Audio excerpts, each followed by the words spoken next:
Materi ini kita akan membahas tentang uji korelasi Ring-Spearman.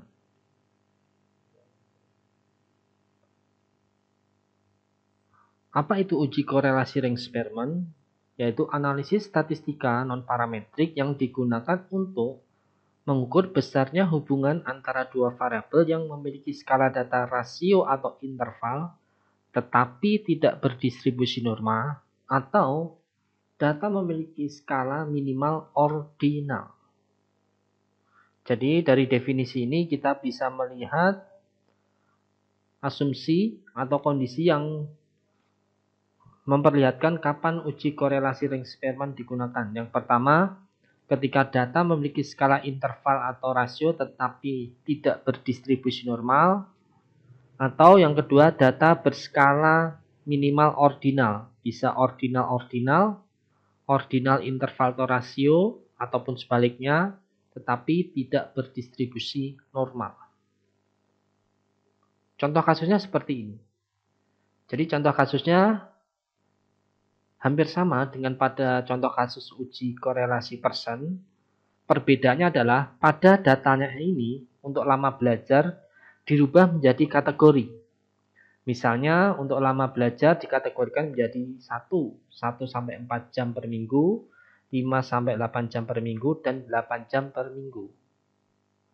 Untuk IPK juga dikategorikan menjadi kurang dari atau sama dengan 3, 3,01 sampai 3,25, 3,26 sampai 3,5, dan lebih besar dari 3,5. Ada sebanyak 10 sampel. Pertanyaannya adalah apakah ada hubungan antara lama belajar dengan IPK mahasiswa?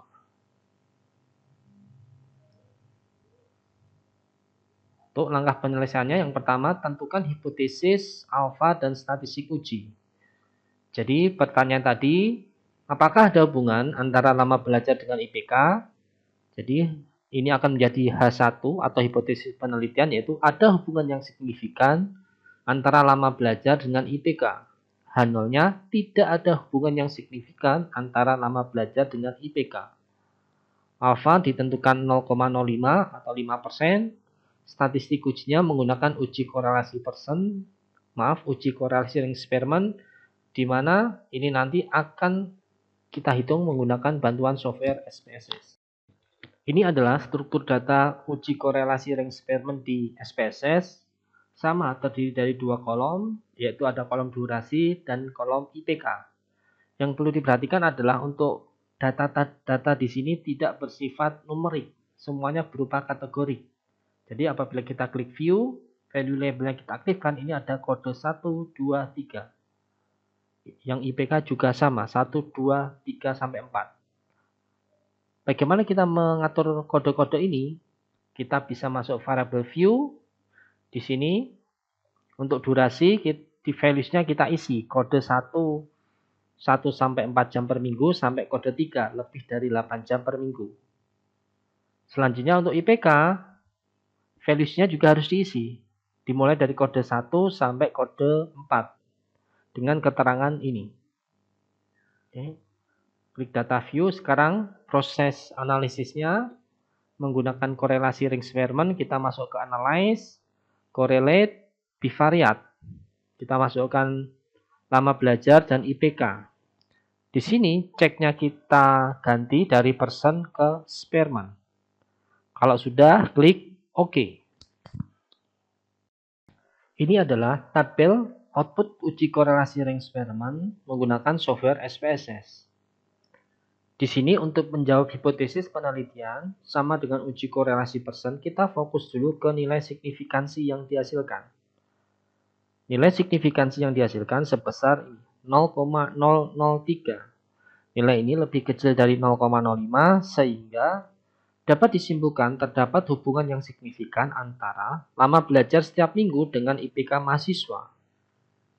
Karena ada hubungan yang signifikan, maka kita perlu melihat seberapa besar koefisien korelasinya. Di sini kita dapatkan 0,830. Nilai ini masuk dalam klasifikasi hubungan yang kuat, yaitu strong relationship. Sehingga dapat diberi makna bahwa peningkatan lama belajar akan diikuti peningkatan IPK mahasiswa. Jadi intinya korelasi ring eksperimen langkah-langkahnya itu hampir sama dengan uji korelasi Pearson.